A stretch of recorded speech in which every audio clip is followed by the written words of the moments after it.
السلام عليكم. لا تنسوا الاعجاب بالفيديو والاشتراك في القناة تشجيعا لنا لنستمر بنشر المزيد إن شاء الله.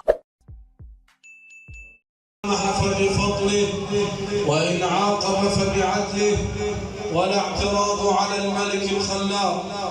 وأشهد أن لا إله إلا الله وحده لا شريك له خلق آدم من طين فسواه وساق موسى إلى حجر فرعون عدوه فرباه ورد يوسف إلى أبيه يعقوب بعدما ابيضت عيناه ويونس إذ ذهب مغاضبا ففي بطن الحوت أخفاه وناداه يا يونس لا تخف إن الله لا ينسى من ينساه.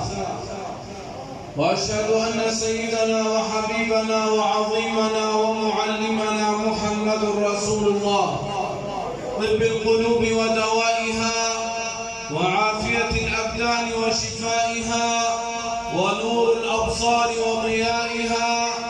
سلامي على بدر أتم فسلما وأخفى شعاع البدر لما تبسما. سألت من النوق من آمنت به قالت كريما في البرايا معظما. فقلت لها يا نوق كيف صفاته قالت يفوق البدر في كبد السماء. فقلت لها ما الاسم قالت محمدا شفيعا لمن صلى عليه وسلم. فاللهم صل وسلم وبارك على الرحمة المهداة والنعمة المسداة والسراج المنير سيدنا رسول الله محمد. ثم أما بعد، يقول الله سبحانه وتعالى في محكم كتابه الكريم ومن آياته أن خلق لكم من أنفسكم أزواجا لتسكنوا إليها وجعل بينكم مودة ورحمة إن في ذلك لآيات لقوم يتفكرون. فالزواج آية من آيات الله سبحانه وتعالى في كونه، والتي رغب فيها حضرة النبي صلى الله عليه وسلم فقال يا معشر الشباب من استطاع منكم الباءة فليتزوج ومن لم يستطع قال فعليه بالصوم فإنه له وجاء الوقاية. والباءة في نص الحديث بمعنى القدرة المادية والصحية. من استطاع منكم الباءة أي من توفرت عنده القدرة المادية والصحية فليتزوج فليسارع بالزواج. لما يا رسول الله؟ قال لأن الزواج يغض البصر ويحصن الفرج ويصل الرحم. وقال صلى الله عليه وسلم تناكحوا تناثلوا تكثروا فإني مباهن بكم الأمم يوم القيامة. لأن العلة من الزواج أن يجعل الله سبحانه وتعالى من نسل الزوجين من يعبده ولا يشرك به شيئا، من يقول لا إله إلا الله محمد رسول الله. فكلما تزوج رجل وامرأة الله سبحانه وتعالى يجعل من نسلهما من يقول لا إله إلا الله محمد رسول الله. فتأتي أمة رسول الله صلى الله عليه وسلم يوم القيامة أكثر الأمم عددا وتوحيدا لله سبحانه وتعالى وإيمانا به وبنبيه محمد صلى الله عليه وسلم. وقبل الزواج شرعت الخطبة، خطبة الزواج.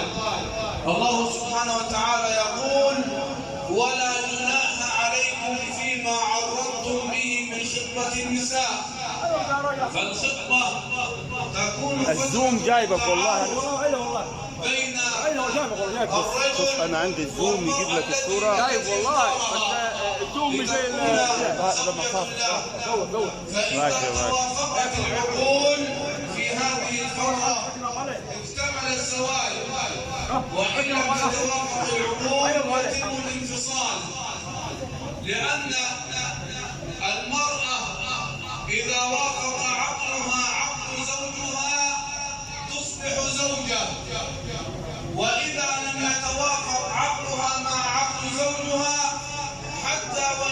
اكتمل الزواج تصبح امرأة، يعني امرأته وزوجته. سيدنا زكريا عليه السلام لما توافق عقل زوجته معه ذكره الله في القرآن: وزكريا إذ نادى ربه رب لا تذرني فردا وأنت خير الوارثين فاستجبنا له وأصلحنا له زوجة. فسميت زوجة لأنهم توافقا في الإيمان والعقل. وأما نوح عليه السلام أيضا نبي، ولكن عقل زوجته لم يتوافق مع عقله، فقال القرآن: وضرب الله مثلا للذين كفروا امرأة نوح وامرأة لوط كانتا تحت عبدين من عبادنا صالحين فخانتاهما فلم يغنيا عنهما من الله شيئا وقيل ادخلا النار مع الداخلين. هنا ذكرت بلفظ زوجة عند سيدنا زكريا لأن العقول توافقت، وهنا ذكرت بلفظ امرأة عند سيدنا نوح وسيدنا لوط لأن العقول لم تتوافق مع أزواجهما مع أنهما أنبياء. ففترة الخطوبة هي فترة تعارف بين الشاب والشابة حتى تتوافق العقول، كل منهم يعرف ماذا يريد الآخر، ماذا يحب وماذا يكره، ماذا يحبه وماذا يبغضه.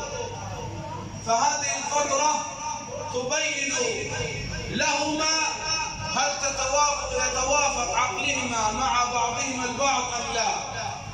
فالنبي صلى الله عليه وسلم شرع خطبة الزواج لتكون للتعارف بين الشاب والشابة قبل الزواج. وها نحن قد اجتمعنا لنحيي سنة من سنن الحبيب محمد صلى الله عليه وسلم ألا وهي خطبة الزواج.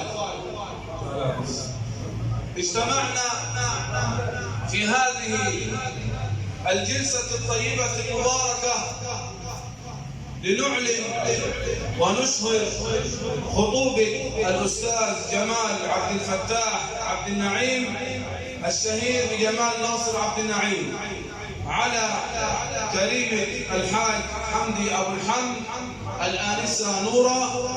ندعو لهما كما علمنا رسول الله صلى الله عليه وسلم: اللهم بارك لهما وبارك عليهما واجمع بينهما في خير. اللهم بارك لهما وبارك عليهما واجمع بينهما في خير. اللهم بارك لهما وبارك عليهما واجمع بينهما في خير. وخير ما نبدأ به هذا الحفل، حفل الخطوبة، آيات بينات من الذكر الحكيم مع فضيلة القارئ الشريف محمد سعد الدين الخلفي، فليتفضل مشكورا مأجورا موفقا.